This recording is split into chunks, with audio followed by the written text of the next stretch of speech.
cost me all I've ever earned and £3 more. But I think that's one of the things that a lot of people forget, and you were right on the button, Bill. He's a politician. That's what he is. That's what he is. Yeah, but the thing is, I don't think the Vatican City is a democracy in the sense that we... Oh, not as we know it, Jim. No. That's a reference to Star Trek. I know you're... Not as we know it, Jim. Jim being the captain. Yes. Have we got to take a little commercial here? Okay. I'll tell you what, I've got to stride on, Bill, and it's been a pleasure. And it's been the same here. And hopefully you'll be... is Mike Mendoza back tomorrow night? I'm just asking David. No, he's not. Who's here tomorrow night? I think it may be Duncan Box if he's recovered. Is that the guy I spoke to earlier, isn't it? I don't know. I was stuck in traffic in a tunnel. You must amend the Freeview bits and pieces, because it's stating that Mike Mendoza is on tonight. Even though I know it's Mike Allen. Sorry?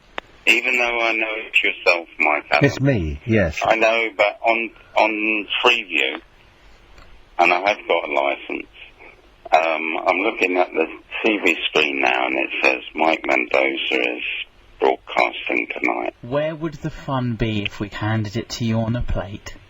Exactly. David, you are also a politician. It's been nice to talk to you, Bill. Take care. Have a good night. Rob's in Liverpool, Roy's in Folkestone, and Priscilla's in Camden, and Anthony's in Stockton-on-Tees. I think I'll speak to Priscilla in just a minute. I'm Mike Allen. This is Talk Sport. On 1089 and 1053 AM and DAB Digital Radio, Talk Sport.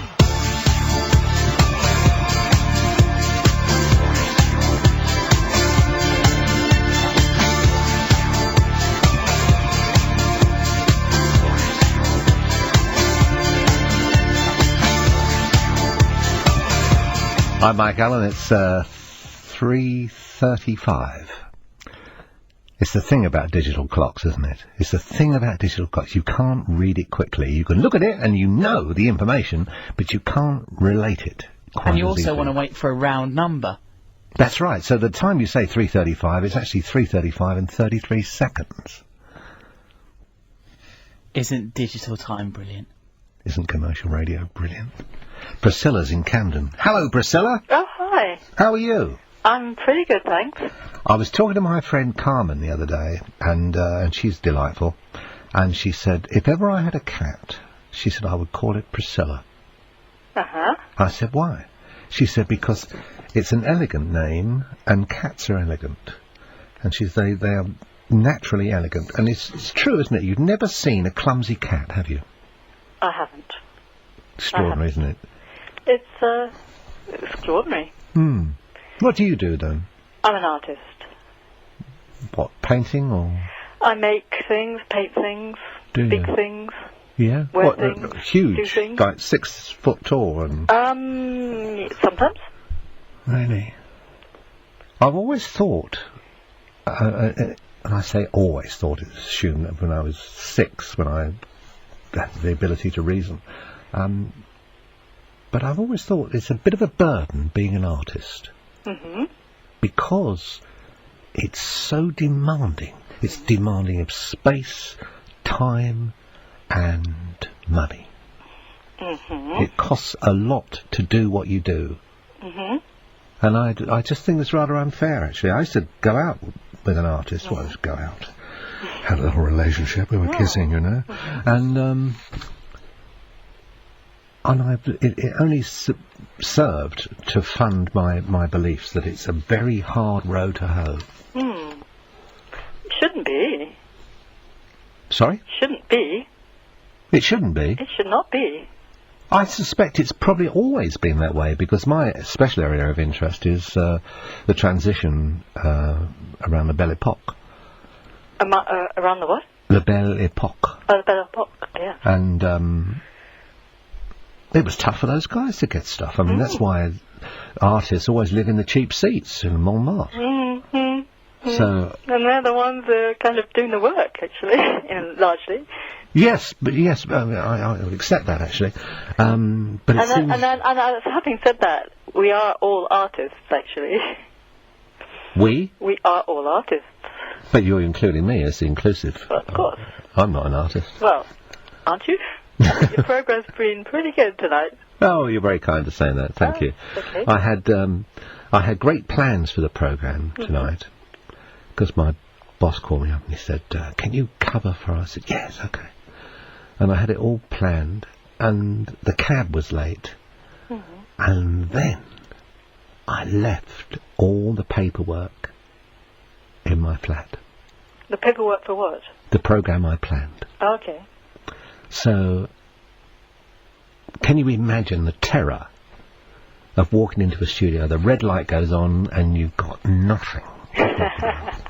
Well, there you are, you're an artist. I think the adjective before artist is arguable.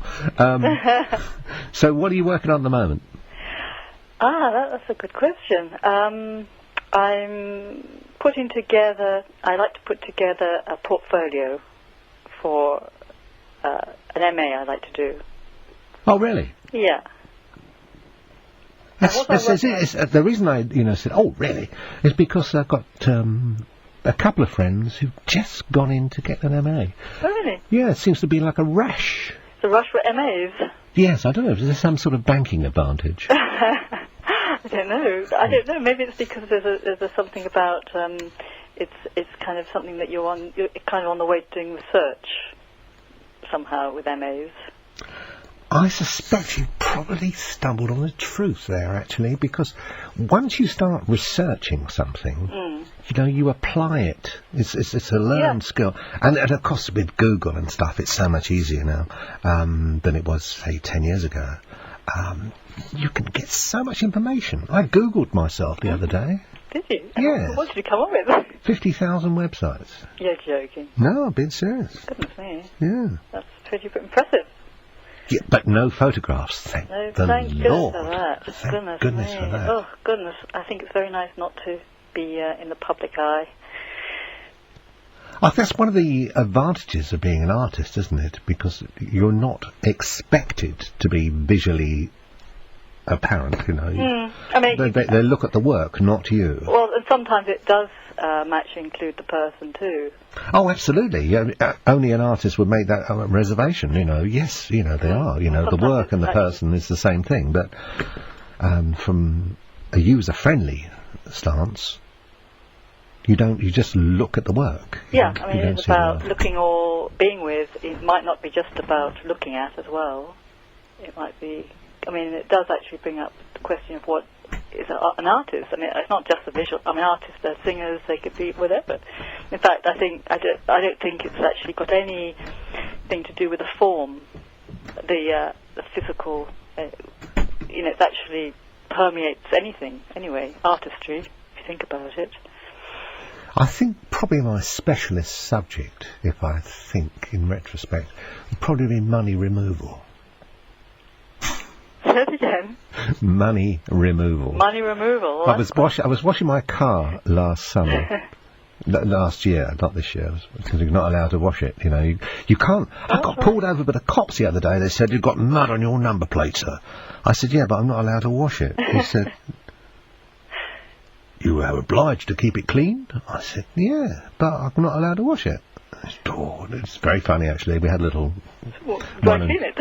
Yes, it's dry cleaners. Sorry. What were we talking about? I don't know. Oh, no, that's one of the abilities I have, is to talk about nothing. Well, Actually, who isn't talking about nothing? I don't know. You apparently called me, Priscilla, a long time ago and far, far away, wanted to talk about the licence fee for the BBC, the Pope and the Quran. And everything. And everything. That's a pretty loaded gun, isn't it? Well, and everything. Actually, we are really in the age of the loaded gun, aren't we? I suppose so. We are. Well, I suppose. I mean, there are lots of guns, and I guess they're not lying empty right now, some of them. No, it's an extraordinary thing, isn't it? Somebody's got guns that aren't yours. They're suddenly a terrorist. If their guns are yours, they're a freedom fighter. Yeah, that's very interesting. I had an interview about 3-4 years ago, with a guy who was a reporter, but a pictorial reporter. You know, he used to take pictures and send them back. And he was telling me about his time he spent in Afghanistan when the Russians were up for it. And the freedom fighters were called the Mujahideen, which means, apparently, translates to freedom fighter. And the Russians couldn't win with their might, so they peeled off. And now we find ourselves with the Americans and a European Union consortium also fighting people in their home territory. And I wonder, you know, one of the things that is a constant reminder to me is that people always fight stronger, harder, with their backs to the wall in their own country. And if somebody invaded this country, we would be absolutely outrageous, the things we would pull, because... Yeah, absolutely. So I find it bizarre to assume that that wouldn't be the case. So, getting involved in a conflict in Afghanistan, you realise what's going to go on. You know, we are going to allow the poppy crop to come through just to keep them quiet. Oh, well, it's very interrelated, isn't it? It's money and it's politics. Well, it's totally... I mean, it's not just... I mean, we've all been ripped off in this country, and actually globally, we're all ripped off. I mean, you know, why are people dying in Darfur, you know? And it's the whole thing is linked in with oil and, you know, the rest of it, you know, people wanting to pay, some people wanting more than they should be getting. Well, that's the key to the whole issue, isn't it, really? It's about balance. It's very much about balance. And as soon as you take balance out of the framework, you know, then nothing seems to work. It's integral to humanity's existence. Yes. So, that's a very interesting... And we haven't even talked about the Pope yet, or the Quran. The Pope, yes. And the Quran, yes. That's what... I've got it on my screen, that's what you wanted to talk about. So I'll just give you the... Well, I don't know, I just sort of... I mean, it's just a good show. I woke up and haven't been sleeping very much. Haven't you? No, I've been quite awake for a few weeks, on and off, into waking up at this time, and perhaps sleeping about 3 or 4 hours, which is fine, actually, for the moment. Well, it's an amazing time right now. I mean, the amount of stuff going on in the news is terrific, really. I mean, it's pretty awful. I mean, the death and destruction is awful, and that's awful. I wouldn't say anything terrific, everything's all wonderful, but actually I think the potential for change at this moment is absolutely gobsmacking.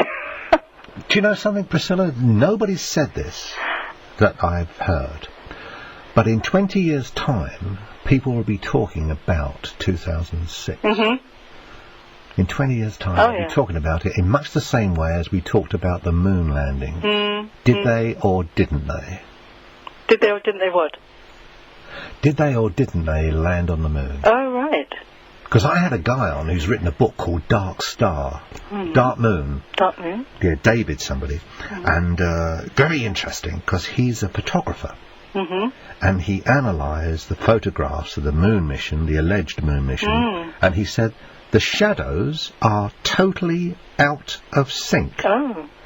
They're pointing the wrong direction both ways at the same time. You can't do that. So it's quite extraordinary. Well, that's very scary, actually. Does it mean it's a hologram or something? Well, I suppose you've got to consider where America was at the time, because it's 1969, wasn't it? Was it David? Was it the moon landings? What do you mean, looking at me, putting your hands up? Don't put your hands up. Way before my time. Oh, really? You weren't alive? You're a youngster. Oh, he's very young. Very young. Yeah. According to Mike Mendoza, I'm 13. If he had high heels on, he'd be nubile. And the interesting thing about it is, the Americans are in the middle of a war in Vietnam. How come they had access to that much cash to go to the moon? That's a very good question, actually. So the point is they couldn't afford to come second on a moonshot.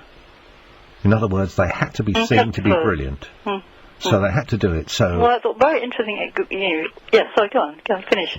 Yeah, so simply put, they couldn't afford to be seen not to. I mean, can you imagine in a war with North Vietnam and communists, South Vietnam, Vietnamese who were arguably capitalists, whatever. But anyway, people were dying, people were getting blown up, and they just found their fun product of the week was napalm. You know, God dear, can you see that? Have you ever seen that? They're jellified, and it just lights people up. I mean, my God.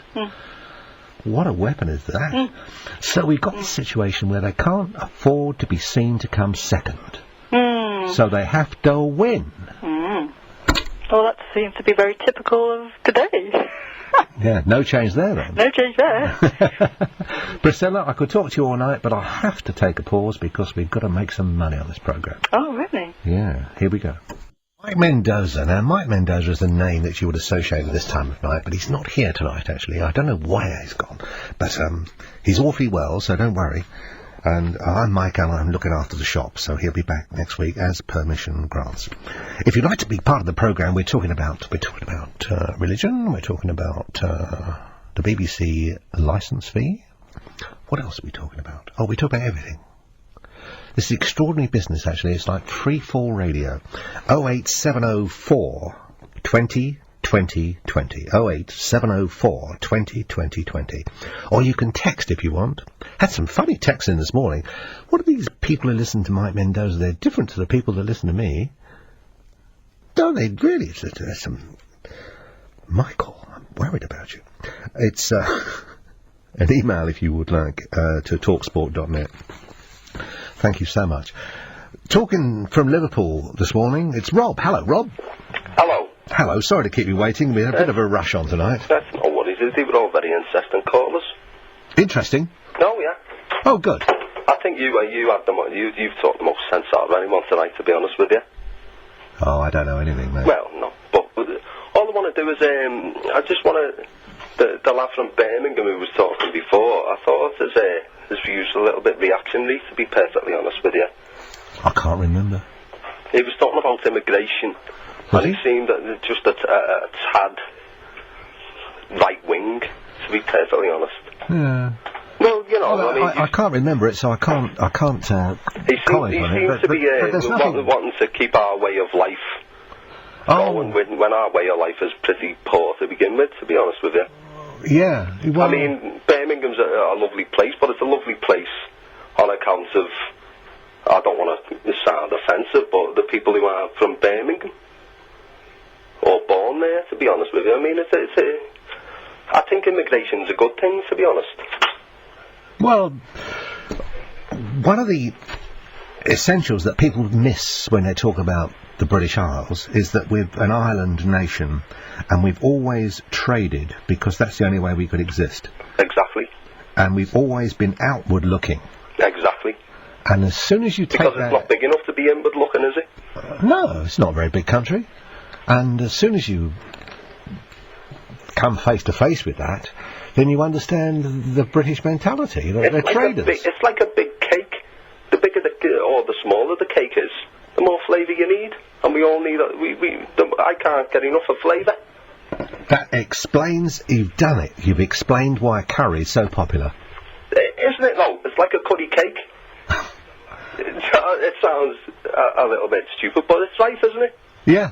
Yeah, I know. I think I know where you're coming from. It's just another person who's annoyed me tonight. I mean, you seem to talk a lot of sense, but another person who annoyed me tonight was talking about Tony Blair. A Scottish gentleman was talking about Tony Blair. Saying how good he was. Perhaps it was a surrealist conversation. Well, it's, Tony Blair's good compared to Margaret Thatcher. Margaret Thatcher was evil incarnate, you know what I mean? But Tony Blair, he might be one of our minions. He seems to be, to me, to be one of our minions, so it's better the devil you know, or better the devil you're being bummed by in many ways. Yeah. I do apologise for the crudeness. I didn't blip you on that one because I thought, that maybe with Jonathan Ross earning £500,000 for a 3-hour show on a radio station, and I thought maybe, you know, in doing what you just, or saying what you just said, maybe I should send you a postal order for 10 quid. Oh, no, I mean... I don't know if you know this, Mike, but Jonathan Ross, as well as being paid for his TV show, it's something very popular that all these TV stars do. They have their own production company. Yes. Make the programme. Yes. So in actual fact, although it may say that he's being paid X amount, he's angling for a job, he's actually being paid twice that amount because it's his production company. You think he's angling for a pay rise there, you know?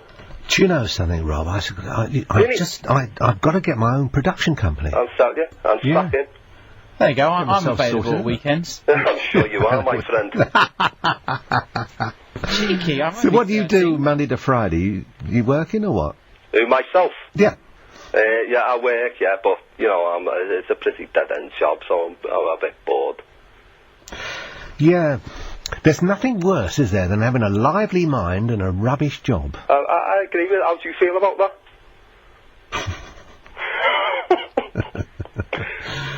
Oh, dear. You're sharper than you come out of the box. I'm really not, to be honest with you. I just think, you know, that you've got a lot of reactionary people who ring you radio station, and you seem to deal with them quite well, and I'm quite impressed with it.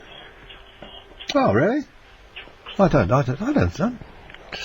Voice of reason, I suppose. I don't know. My brother rang up earlier on tonight, and he was going on about the BBC. Yeah. And he's an absolute fool, to be honest with you. He goes, I agree with you lot. I think it's more than a bit of a con. And he seems to have a love affair with Channel 4, and I don't understand the... I really cannot see the justification for charging a huge amount of cash that they're charging. I agree with you. I don't understand at all. I mean, I would have thought a $1 a year, 100 quid, would have been all that you would expect to pay. How much is it at the moment, the licence? It's, now it's going to be 160. I do pay it, but, you know, I just don't know how much it is. I can't believe you said that. I do pay it. Oh, you do? Oh, yeah, I do. So they're wanting it to be £162 a year. It's a disgrace. But, hang on a minute, £162 was after arbitration. They really wanted it to be 180. It's a shakedown in many ways. Well, the point is, what's the option? Well, there is an option, but, you know, you don't have to pay for the option. Yeah, well, the point is, if you don't have a licence to receive, that's the deal, isn't it? But that in itself, it sounds like a dodgy thing, doesn't it? A licence to receive. It's ridiculous. Licence to receive. Oh, go on, Doreen. It sounds like a fence, doesn't it? Do you know what I mean? Would you see it as an option if companies, cable companies, satellite companies, offered the option to have their packages without the availability of the BBC and BBC subsidiaries? That way, that when you actually said, I don't watch these channels, you've got a letter of proof saying you can't actually receive these channels, they're encrypted. The only good thing the BBC's done in years is The Office. Now, that is debatable. Of Only Fools and Horses. It was good first time round. But, yeah, well, I think you've actually summed up in a few words, Rob, what this licence thing is about. That they're showing Only Fools and Horses again. You know? In fact, the only good thing about the BBC is Neighbours, and that's terrible. And that's terrible. It's Australian made. It's Australian. The only good thing about the BBC is terrible. So we take that as a no then? That's a positive no? A positive no, yeah, or negative yes. See yourself. Negative yes. Thank you so much. Thanks, Rob. I'm Mike Allen. Some of the things we're talking about are things that, well, just the condition of being alive. Let's take a little pause.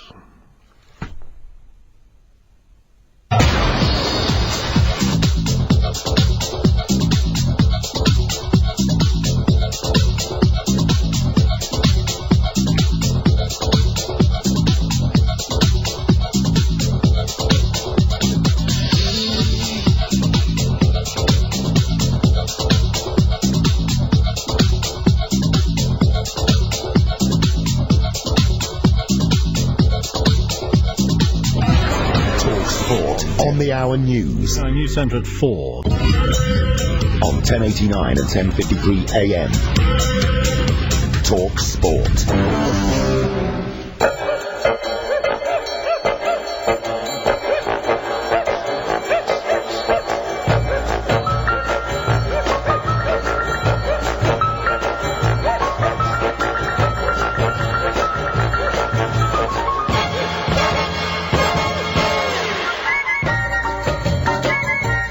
Dear, oh dear, it all came back in the 60s rush, that was. Was that from the 60s? It sounds like it's from the 60s. Austin Powers. Mission Impossible, so we won't even bother. Austin Powers. Who did Austin Powers? Who was the man? Mike Myers. Oh, that's right, isn't it? Yeah. With his shaggy A friend of mine met him, actually. He was quite... Everything was the complete reverse. He met him, he was very quiet, very withdrawn, you know. Well, he started off in horror films. I'm pretty sure he... I didn't think he ever left them, did he? That's a bit cruel. I quite enjoyed them. Yeah, so did I. But that doesn't mean they weren't rubbish, you know. Listen, I had an email from Andrew in Harrow so long ago, it was almost from a time zone. And he said, I'm not sure if we should continue to pay for this television licence. What could they do if the entire nation refused to pay? How are poor people supposed to afford it? Good question, isn't it? If we all said no.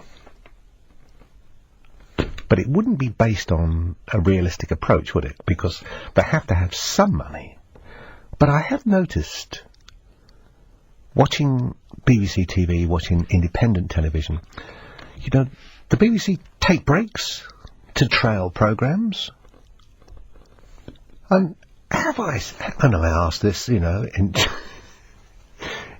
general, have I seen a bit of product placement going on? Possibly.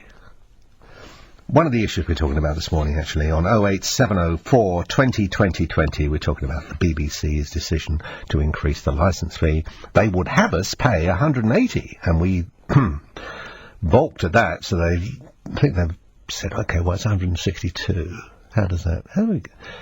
What do I make it 160? You know, why don't we argue the odd couple of quid? 08704 20 20 20. This is talkSPORT. I'm Mike Allen. Good morning. Good to have your company.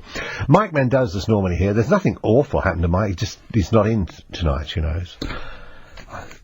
We jokingly say, you know, he's gone to James Wales to count his money, but it's all lies. He's terribly well, actually. You'd be pleased to know. What a hard-working man he is, Mike Mendoza. I turn the radio on, he always seems to be on.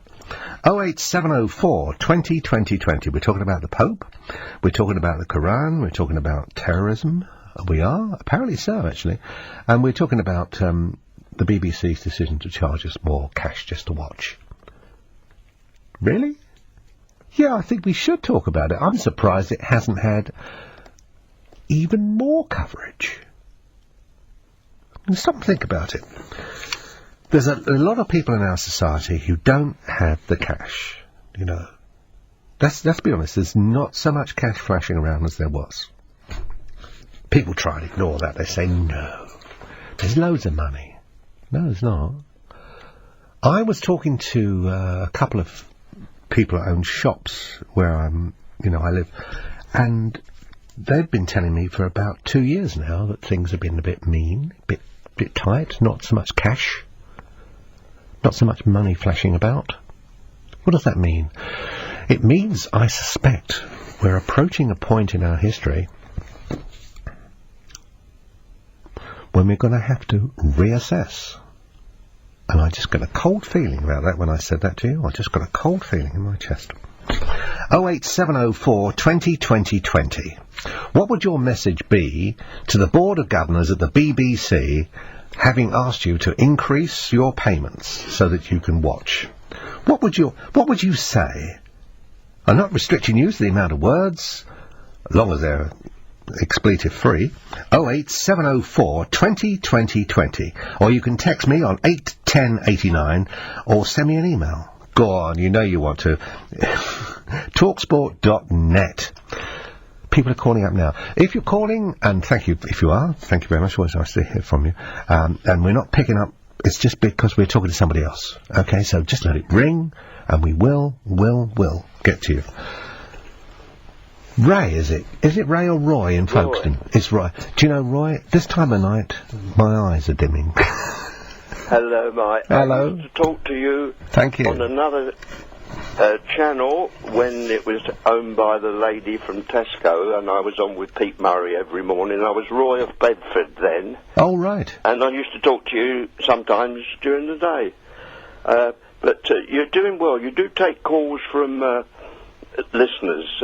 One of the presenters, he tends to monologue a lot with a woman that he's on with at night, and I couldn't possibly comment. No. You said that you make income on your station from advertising, but you also make a lot of income from 0870 numbers. Like I've been holding on for 40 minutes, haven't I? That's not a complaint, Mike. I thank God I got through it last. Yes, you made it.